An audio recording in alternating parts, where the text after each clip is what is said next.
স্বাগত জানাচ্ছি সোনালী প্রান্তর অনুষ্ঠানে। আজ আমরা এসেছি কিশোরগঞ্জ জেলায়, তুলে ধরছি কিশোরগঞ্জ জেলার উপর তথ্যচিত্র। হাওর বাওর ও সমতল ভূমির বৈচিত্র্যময় ভূপ্রকৃতির একটি বিস্তীর্ণ জনপদ কিশোরগঞ্জ জেলা। এর মাটির পরতে পরতে লুকিয়ে আছে লোকসংস্কৃতি। গ্রাম বাংলার শাশ্বত রূপ, বৈচিত্র্য ও সোনালী ঐতিহ্যের ধারায় কিশোরগঞ্জে রয়েছে একটি সমৃদ্ধ ইতিহাস। অষ্টাদশ শতাব্দীর শেষ প্রান্তে কাঠখালি নামে পরিচিত ছিল কিশোরগঞ্জ। ইতিহাসবিদদের ধারণা ও জনশ্রুতি অনুযায়ী এই জেলার জমিদার ব্রজকিশোর মতান্তরে নন্দকিশোর প্রামাণিকের নাম থেকেও কিশোর ও তার প্রতিষ্ঠিত হাট বা গঞ্জ যোগ করে কিশোরগঞ্জ নামকরণ হয়েছে। ১৯৮৪ সালের ১ ফেব্রুয়ারি কিশোরগঞ্জকে জেলা ঘোষণা করা হয়।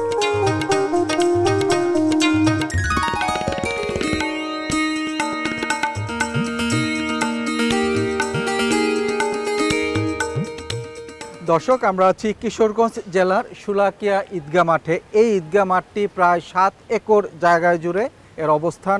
এই ঈদগাহটি একটা সময় ছিল এশিয়ার মধ্যে সর্ববৃহৎ ঈদগাহ। এই ঈদগাহতে প্রতি বছর ২ ঈদের নামাজে প্রায় লক্ষাধিক লোক নামাজ পড়তে আসে।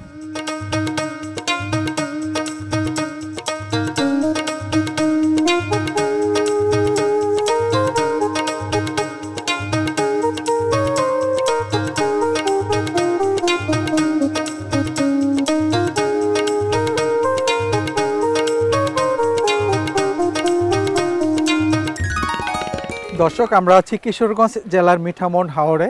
আপনারা আমার পেছনে দেখতে পাচ্ছেন বিস্তীর্ণ হাওর। এই হাওরের মধ্যে বৈরী আবহাওয়াতেও প্রচুর লোকজন আসা যাওয়া করছে। আমরাও এই বৈরী আবহাওয়াতে আজকে আমাদের অনুষ্ঠান ধারণ করতে আসছি।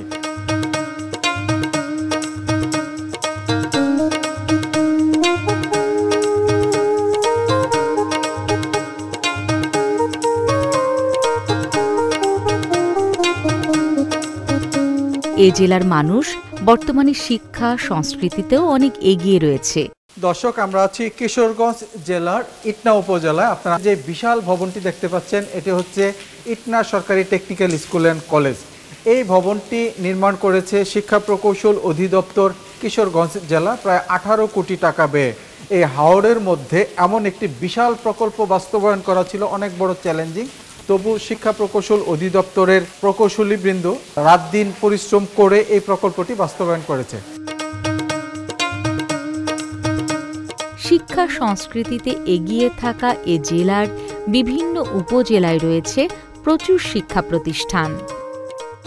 দর্শক, আমরা আছি ইটনা সরকারি টেকনিক্যাল স্কুল অ্যান্ড কলেজে, কথা বলছি শিক্ষার্থীর সাথে। তো এই যে হাওরের মধ্যে এত বড় একটি প্রতিষ্ঠান হয়েছে, কেমন লাগলো? এই প্রতিষ্ঠান হতে আমরা হাওরের মানুষ অনেক আনন্দিত, খুশি। আচ্ছা, তোমাদের এখানে শিক্ষার্থীর সংখ্যা কত? শিক্ষার্থী প্রায় 300 জন। আচ্ছা, তো সবাই প্রতিদিন ক্লাস করে? জি। তো এমনিতে হাওরে যে একটা সময় ছিল মানুষ শুধু পানিতে বসবাস করতে হতো, এখন তো এরকম বড় বড় প্রতিষ্ঠান হওয়াতে ঝড় জল উচ্ছ্বাস বন্যায় তোমরা আশ্রয় নিতে পারবে, এটা কেমন লাগে? অনেক ভালো লাগে যে 2022 সালে যে বন্যাটা হয়েছে, এখানে সবাই বন্যাতে বাঁচছিল, সবাই এই প্রতিষ্ঠানে আশ্রয় নিয়েছে। যারা এই প্রতিষ্ঠান নির্মাণ করেছে তাদেরকে আমাদের এই প্রতিষ্ঠান থেকে অনেক অনেক ধন্যবাদ।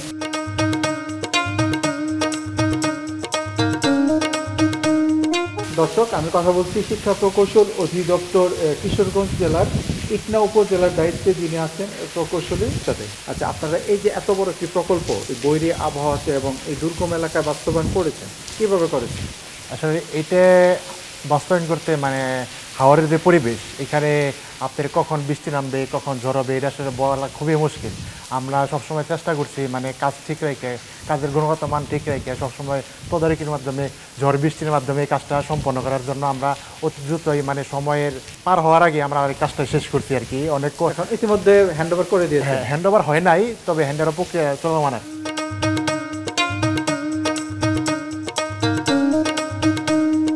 দর্শক, আমরা আছি কিশোরগঞ্জ জেলার গুরুদয়াল কলেজ, অর্থাৎ কিশোরগঞ্জ জেলার মধ্যে সবচেয়ে প্রাচীন যে কলেজটি, এটি হচ্ছে গুরুদয়াল কলেজ।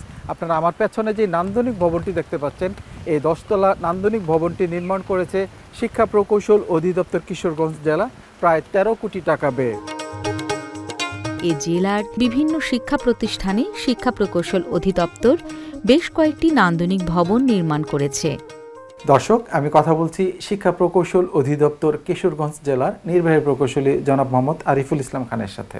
শিক্ষা প্রকৌশল অধিদপ্তরের সুযোগ্য প্রধান প্রকৌশলী স্যারের সরাসরি তত্ত্বাবধানে আমরা মাঠ পর্যায়ে যারা রয়েছি, নির্বাহী প্রকৌশলী, সহকারী প্রকৌশলী, উপসহকারী প্রকৌশলী, সম্মিলিত প্রচেষ্টায় দুর্গম অঞ্চল হওয়া সত্ত্বেও আমরা সর্বোচ্চ চেষ্টা করি নির্ধারিত সময়ে গুণগত মান অক্ষুণ্ণ রেখে নির্মাণ কাজগুলো সম্পন্ন করার জন্য। আমাদের নির্মাণ কাজের জন্য নির্ধারিত লোকাল সুপারভিশন কমিটি রয়েছে, তাদের সার্বিক সহযোগিতায় আমরা নির্মাণ কাজগুলো বাস্তবায়ন করে থাকি। শহরের যে ভবনগুলো আপনারা নির্মাণ করছেন এবং গ্রামে যে ভবনগুলো নির্মাণ করছেন, সুবিধাগুলো কি একই থাকে? আমরা গ্রাম এবং শহরে সমান সুযোগ সুবিধা সম্পন্ন ভবনগুলো নির্মাণ করছি। দেখা যাচ্ছে গ্রামের মধ্যে বিশাল একটি ভবন, কয়েক কিলোমিটারের মধ্যে এত বড় ভবন আর দেখা যাচ্ছে না। তো এত বড় ভবনকে বজ্রপাত থেকে রক্ষা করার জন্য আপনারা কি ব্যবস্থা নিচ্ছেন? আমরা বজ্রপাত থেকে রক্ষা পাওয়ার জন্য বজ্র নিরোধক দণ্ড ব্যবহার করি, যেটা হচ্ছে আমাদের প্রতিষ্ঠান এবং আশপাশের এলাকাকে সুরক্ষিত রাখে। একটা সময় ছিল গ্রামের শিক্ষার্থীরা শহরের বড় কোনো প্রতিষ্ঠানে পড়তে যেত। বর্তমান সময়ে এসে গ্রামে এরকম নান্দনিক ভবন নির্মিত হয়েছে, শিক্ষার পরিবেশ নিশ্চিত হয়েছে। এখন এটাতে আপনার কি মতামত? যেহেতু গ্রাম এবং শহরের শিক্ষা প্রতিষ্ঠানগুলোর ভিতরে বৈষম্য দূরীকরণ হয়েছে, গ্রামের শিক্ষা প্রতিষ্ঠানগুলোতে আধুনিক সুযোগ সুবিধা সম্বলিত পরিবেশ বান্ধব শিক্ষা পরিবেশ নিশ্চিত করা সম্ভব হচ্ছে। গ্রামে থেকেই তারা তাদের শিক্ষা কার্যক্রম গ্রহণ করতে পারবে।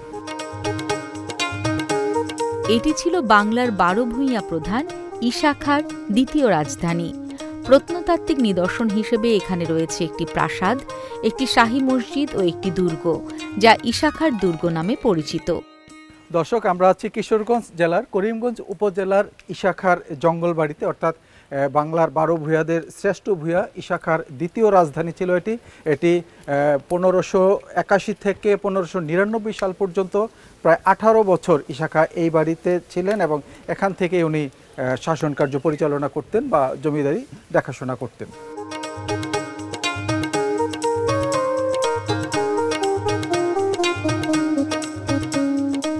দর্শক, আমরা আছি কিশোরগঞ্জ জেলার করিমগঞ্জ উপজেলার ইশাখার দুর্গে, অর্থাৎ ইশাখার জন্ম ব্রাহ্মণবাড়িয়া জেলার সরাইলে হলেও এই দুর্গেই ওনার বসবাস ছিল সবচেয়ে বেশি। কথা বলছি জঙ্গলবাড়ি সরকারি প্রাথমিক বিদ্যালয়ের একজন শিক্ষকের সাথে। আসলে আমরা যেটা জানি যে এটা ইশাখার একটা যুদ্ধকালীন সময়ের একটা দুর্গ, এখান থেকে যুদ্ধকালীন সময় তিনি পরিচালনা করতেন, এখানে থেকে তিনি সেনাবাহিনীদের নির্দেশনা দিতেন। তো এই দুর্গটা একসময় ছিল একেবারে জঙ্গলে আবৃত ছিল, যে কারণে এই জায়গার নামই জঙ্গলবাড়ি। এখানে পর্যটন আসলে একটা অপার সম্ভাবনা এখানে আছে। তো এখানে যদি পর্যটকদের জন্য যে রিসোর্ট করা, বসার জন্য, বিশ্রাম নেওয়ার জন্য যদি পর্যাপ্ত সুযোগ সুবিধা সৃষ্টি করে, তাহলে আমি মনে করি এটা পর্যটন একটা খুবই গুরুত্বপূর্ণ অবদান রাখতে পারবে। এবং নতুন প্রজন্ম তারা কিন্তু চায় ইতিহাস ঐতিহ্যকে তারা ধারণ করে, লালন করে, তারা কিন্তু এটা জানতে চায়।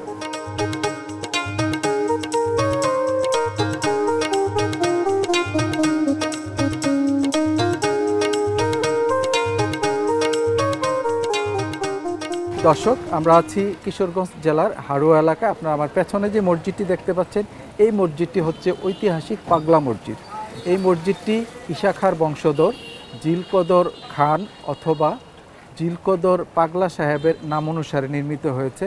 অপর এক জনশ্রুতি অনুযায়ী সেই সময়ের জমিদার বাড়ির, অর্থাৎ ইশাখার বংশধরের যে জমিদার, দেওয়ান জমিদার, সেই জমিদার বাড়ির পাগলা বিবির নাম অনুসারেও মসজিদটি নির্মিত হয়ে থাকতে পারে। এই মসজিদটি নির্মিত হওয়ার আগে জিলকদর খান উরফে জিলকদর পাগলা সাহেব এখানে নামাজ পড়তেন। তার এই আধ্যাত্মিক সাধনার কারণেই তার নামাজের জায়গায় এই মসজিদটি নির্মিত হয়েছে। সারা দেশ থেকে অসংখ্য মুসল্লি এই মসজিদে নামাজ পড়তে আসে। পাশাপাশি একটি বিষয় লক্ষণীয় যে এখানে এই মসজিদে প্রতি 1 মাস 2 মাস বা 3 মাস অন্তর অন্তর যখন দান বাক্সটি খোলা হয়, তখন কয়েক কোটি টাকা দান জমা হয়।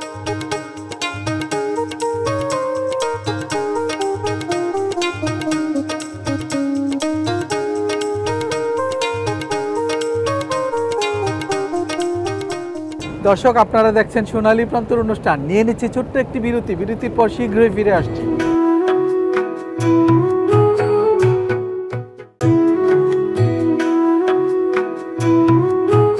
দর্শক, আমরা সিং শহর থেকে প্রায় 9 কিলোমিটার দূরে কাচারিপাড়া ষোড়শ শতাব্দীর মহিলা কবি চন্দ্রাবতীর বাড়ির সামনে। আপনারা আমার পেছনে যে মন্দিরটি দেখতে পাচ্ছেন, এই মন্দিরেই চন্দ্রাবতী পূজা করতেন এবং তার স্মৃতি রক্ষার্থে আরেকটি মন্দির করা হয়। ওনার যখন কিশোরী বয়স, সেই সময় উনি এক জয়নন্দার প্রেমে পড়েন এবং সেটা হয়তো বা পরিপূর্ণতা আসে না, যেই কারণে উনি ওনার যত লেখনী আছে বা ওনার যত কবিতা আছে তার মধ্যে প্রেম, বিরহ এবং বিচ্ছেদ সেটাই প্রাধান্য পেয়েছে। আমরা যেখানটা আছি ফুলেশ্বরী নদীর পাশে, কিন্তু এখন আর সেই ফুলেশ্বরী নদীর বহমান স্রোত নেই, প্রায় ভরাট হয়ে গিয়েছে। আর মানুষের দখল দূষণেও নদীটা প্রায় শেষ হয়ে গিয়েছে।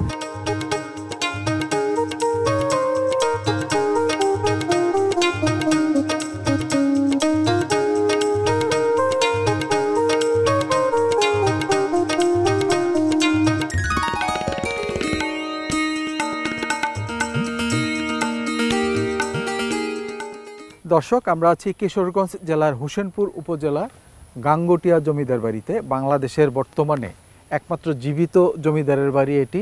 এখনও জমিদার জীবিত আছেন, ওনার নাম হচ্ছে মানবেন্দ্র চক্রবর্তী চৌধুরী।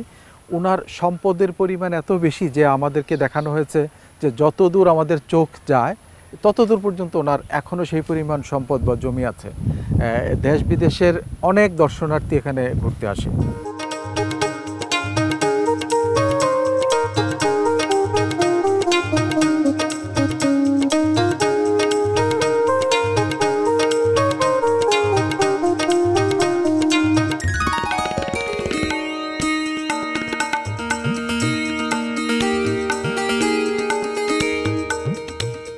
দর্শক, আমরা আছি কিশোরগঞ্জ জেলার কটিয়াদী উপজেলার মশুয়া গ্রামে এবং আমি এখন যেই বাড়িটিতে অবস্থান করছি, এই বাড়িটি হচ্ছে বিখ্যাত সাহিত্যিক সত্যজিৎ রায়ের বাড়ি। আপনারা দেখতে পাচ্ছেন সেই অনেক আগের পুরনো বাড়িটি এখনও ঝলমল করছে।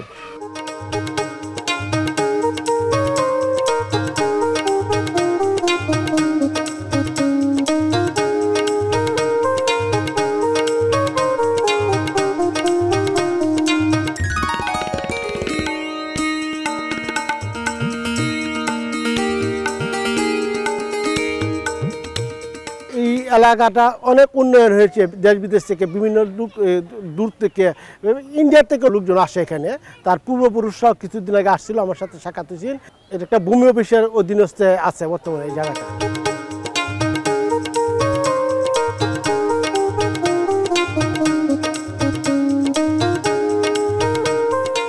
দর্শক, আমরা আছি কিশোরগঞ্জ জেলার কটিয়াদী উপজেলার কালেখার ভান্ডা গ্রামে। আপনারা আমার পেছনে দেখতে পাচ্ছেন যে একটি বাড়ির পুরো দেয়াল শুধু বই দিয়ে করা হয়েছে। যখন আমরা রুচির দুর্ভিক্ষে ভুগতেছিলাম তখন দেখা পেলাম একটি রুচিশীল মানুষের কাজ।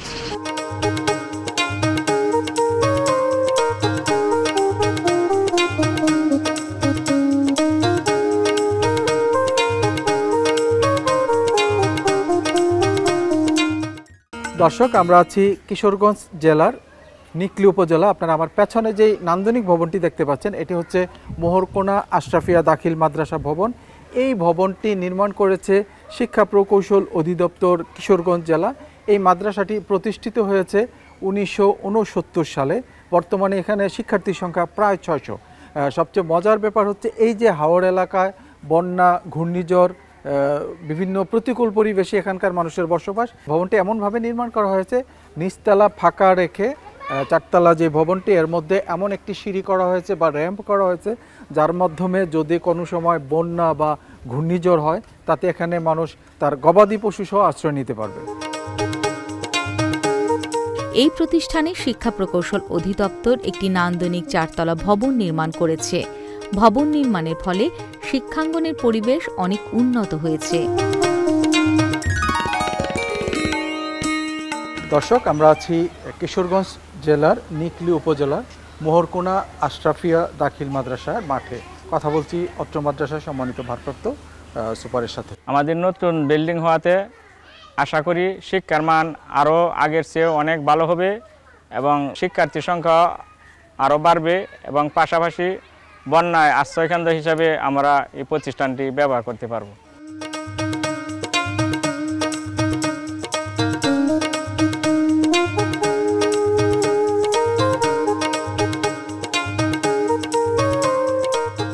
দর্শক, আমরা আছি কিশোরগঞ্জ জেলার নিকলি উপজেলার বেড়িবাঁধের শেষ প্রান্তে।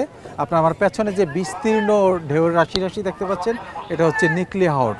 এরপরেই হচ্ছে অষ্টগ্রাম, তারপর মিঠামন, তার সর্বশেষ হলো ইটনা। এই 3টা উপজেলা কেন্দ্রেই পুরোটা হাওর বিস্তৃত। আমরা আপনাদেরকে আজকে দেখানোর চেষ্টা করছি হাওরের সেই জলরাশিগুলো, কিন্তু আষাঢ় মাসের শেষ প্রান্তে এসেও হাওরে কিন্তু সেই পরিমাণ পানি আসেনি। তারপরেও মানুষ ঘুরতে বা নিজেদেরকে হাওরের বাতাস খেতে চলে আসছে।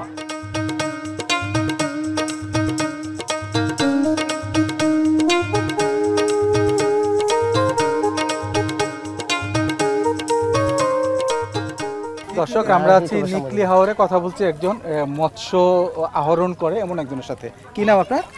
রুকনউদ্দিন। আপনি কতদিন যাবত মাছ ধরেন? মাছ ধরি প্রায় অনেক দিন যাবত। অনেক দিন যাবত ধরেন। আচ্ছা, তো কি পরিমাণ মাছ পান বা প্রতিদিন আপনার কত টাকা আয় হয়? প্রতিদিন মনে করেন জন পিছে মাথা পিছে আপনার এই 700-800 টাকা পাই যায়। আচ্ছা, এতে করে আপনার সংসার চলে? চলে আল্লাহর রহমতে।